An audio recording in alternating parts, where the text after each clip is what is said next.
আসসালামু আলাইকুম ওয়া রাহমাতুল্লাহ। প্রিয় দর্শক, আজকের ভিডিওতে মিজানের পাল্লা ভারী করার চমৎকার 10টি আমল সম্পর্কে কথা বলবো। আমলগুলো খুবই ছোট্ট, কিন্তু এর ফজিলত অনেক অনেক বেশি। প্রিয় দর্শক, কোনো ব্যক্তি যদি আল্লাহ তাআলার ফরজ বিধান পালন করার পাশাপাশি এই ছোট্ট আমলগুলো করতে পারে, মৃত্যুর সাথে সাথে সে ব্যক্তির জান্নাতে প্রবেশ করা নিশ্চিত ইনশাআল্লাহ। সুপ্রিয় ইসলামের আলোর দর্শক মণ্ডলী, আজকের ভিডিওটি অত্যন্ত গুরুত্বপূর্ণ, তাই ভিডিওটি না টেনে শুরু থেকে শেষ পর্যন্ত দেখার অনুরোধ করছি। তাহলে চলুন মূল ভিডিও শুরু করা যাক। মুমিন মুসলমানের জন্য 10টি আমলের গুরুত্ব অনেক বেশি, যে আমলগুলোর বিনিময়ে মহান আল্লাহ তাআলা মুমিন বান্দার আমলনামায় অগণিত সওয়াব দান করবেন। মিজানের পাল্লায় তা হবে 7 আসমান ও 7 জমিনের চেয়ে বেশি ওজন। সুবহানাল্লাহ। হাদিসের একাধিক বর্ণনায় উঠে আসা চমৎকার সেই 10টি আমল হলো: নম্বর 1, সকাল সন্ধ্যায় আল্লাহ তাআলাকে স্মরণ করা, অর্থাৎ লা ইলাহা ইল্লাল্লাহ জিকির করা। রাসূল সাল্লাল্লাহু আলাইহি ওয়াসাল্লাম বলেন, যে ব্যক্তি সকাল সন্ধ্যায় লা ইলাহা ইল্লাল্লাহ জিকির করবে, তার আমলনামার পাল্লা 7 আসমান ও 7 জমিনের চেয়েও ভারী হবে। আল্লাহু আকবার। তার জন্য জান্নাত হবে সুনিশ্চিত। হাদিসে এসেছে, হযরত আব্দুল্লাহ ইবনে আমর ইবনে আস রাদিয়াল্লাহু আনহু বর্ণনা করেন, রাসূলুল্লাহ সাল্লাল্লাহু আলাইহি ওয়াসাল্লাম বলেছেন, আল্লাহর নবী নূহ আলাইহিস সালাম মৃত্যুর সময় তার ছেলেকে এ বলে ওসিয়ত করেছেন যে 2টি জিনিসের আমল করবে আর 2টি জিনিস থেকে বিরত থাকবে। আমলের আদেশ ছিল লা ইলাহা ইল্লাল্লাহ এর জিকির করা। মনে রেখো, যদি 7 আসমান ও 7 জমিন এক পাল্লায় রাখা হয় আর অপর পাল্লায় লা ইলাহা ইল্লাল্লাহ রাখা হয়, তবে লা ইলাহা ইল্লাল্লাহ এর পাল্লা ভারী হবে। সুবহানাল্লাহ। যদি 7 আসমান ও 7 জমিন একটি অবিচ্ছেদ্য গোলাকার বৃত্ত হতো, তাহলে লা ইলাহা ইল্লাল্লাহ ও সুবহানাল্লাহি ওয়া বিহামদিহি সবকিছুকে চূর্ণ বিচূর্ণ করে ফেলত। ইহা প্রতিটি জিনিসের দোয়া এবং এর মাধ্যমেই সৃষ্টিরাজি রুজি পেয়ে থাকে। আল্লাহু আকবার। আর তোমাকে নিষেধ করে শিরক ও অহংকার থেকে।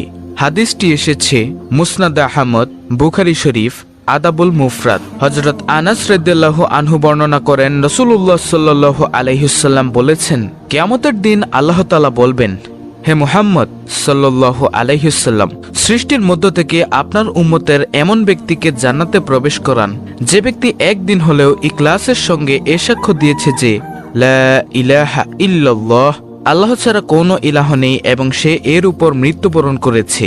মুসনাদে আহমদ। প্রিয় দর্শক, 10টি আমলের মধ্যে এই হলো প্রথম নম্বর আমল, অর্থাৎ লা ইলাহা ইল্লাল্লাহ জিকির করা। দ্বিতীয় নম্বর আমলটি হলো সব সময় আলহামদুলিল্লাহ বলা। সুখের খবর কিংবা দুঃখের খবর, আনন্দের খবর কিংবা বিপদের খবর, যে কোনো সংবাদেই সব সময় আলহামদুলিল্লাহ তথা সব প্রশংসা মহান আল্লাহর জন্য বলা।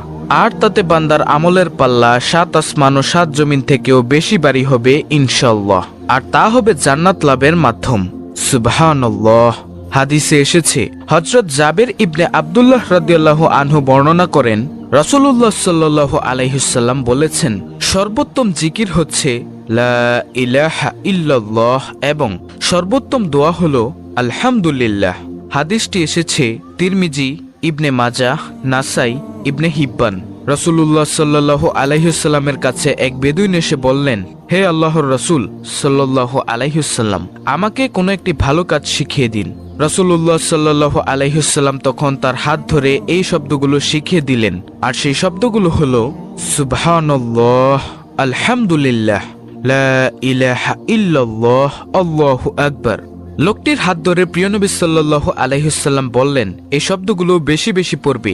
লোকটি একথা শুনে চলে গেলেন। কিছু দূর যাওয়ার পর লোকটি আবার রাসূলুল্লাহ সাল্লাল্লাহু আলাইহি ওয়াসাল্লামের দরবারে ফিরে আসলেন।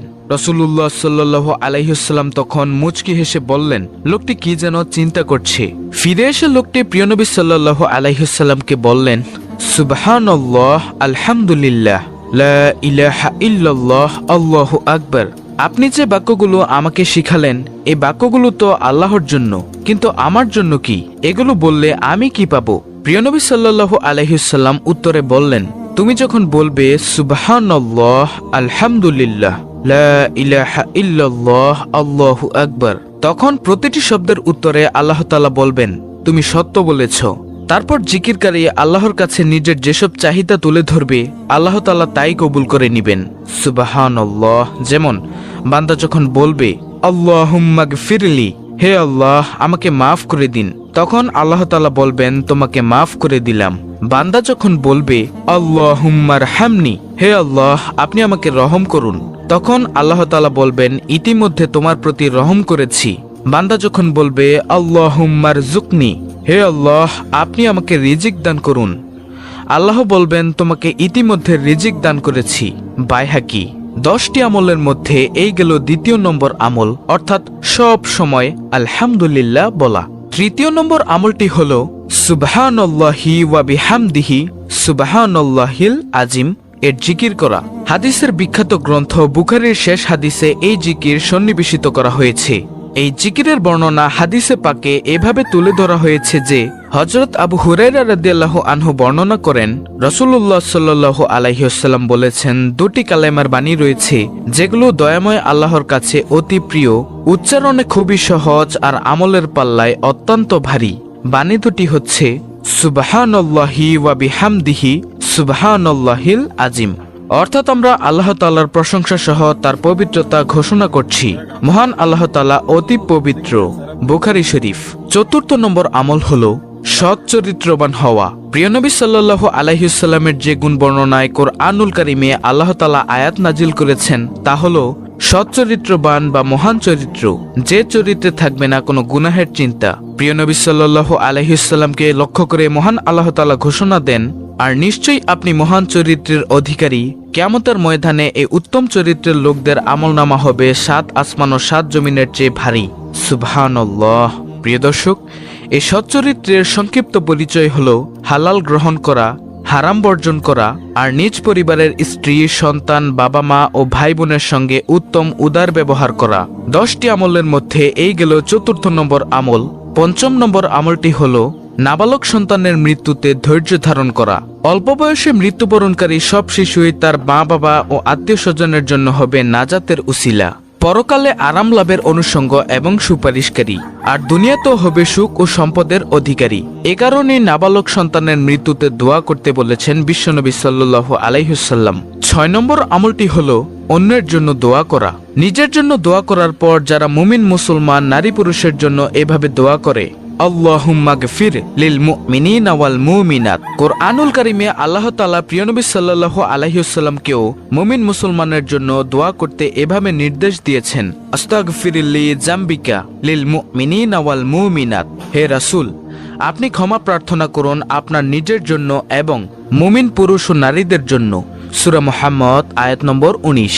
7 নম্বর আমলটি হলো কেউ মারা গেলে জানাজায় অংশগ্রহণ করা। জানাজায় অংশগ্রহণে রয়েছে অনেক সওয়াব ও কল্যাণ।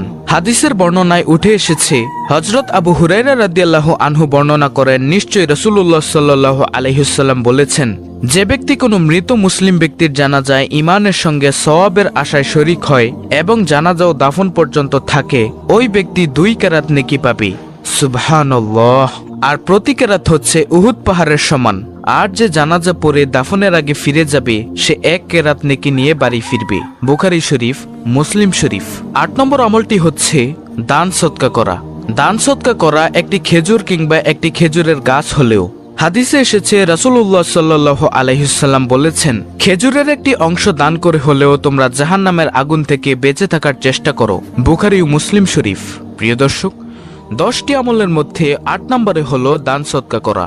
9 নম্বর আমলটি হলো রাগ না করা। দুনিয়ার স্বার্থের ঊর্ধ্বে উঠে নিজেদের রাগ থেকে বিরত থাকা। এ রাগ করা হবে মহান আল্লাহর জন্য, দুনিয়ার কোনো স্বার্থে নয়। তবেই এ রাগ পরকালের আমলনামায় কয়েক গুণ ভারী হবে।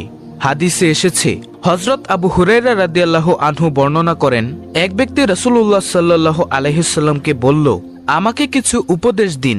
তখন তিনি বললেন, রাগ করো না। লোকটি বারবার রাসূল সাল্লাল্লাহু আলাইহি ওয়াসাল্লামের কাছে উপদেশ চায় আর রাসূল সাল্লাল্লাহু আলাইহি ওয়াসাল্লাম বলেন, রাগ করো না।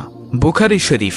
যেহেতু রাগ দমন করা অত্যন্ত কঠিন কাজ, আর যে ব্যক্তি তা করতে সক্ষম হবে সেই দুনিয়া ও আখিরাতে কামিয়াব। রাগ দমনকারীদের প্রশংসায় আল্লাহ তাআলা বলেন, যারা নিজেদের রাগকে সংবরণ করে আর মানুষের প্রতি ক্ষমা প্রদর্শন করে তারাই মুহসিন বা সৎকর্মশীল। বস্তুত আল্লাহ সৎকর্মশীলদেরই ভালোবাসেন। সূরা আল ইমরান আয়াত নম্বর 134। সর্বশেষ 10 নম্বর আমলটি হল দ্বীনের পথে দাওয়াত, আল্লাহর পথে অন্যকে ডাকা বা আহ্বান করা। যে ব্যক্তি মানুষকে আল্লাহর পথে ডাকে বা আহ্বান করে সে ব্যক্তির আমলনামা হবে 7 আসমান ও 7 জমিন থেকে ভারী। সুবহানাল্লাহ।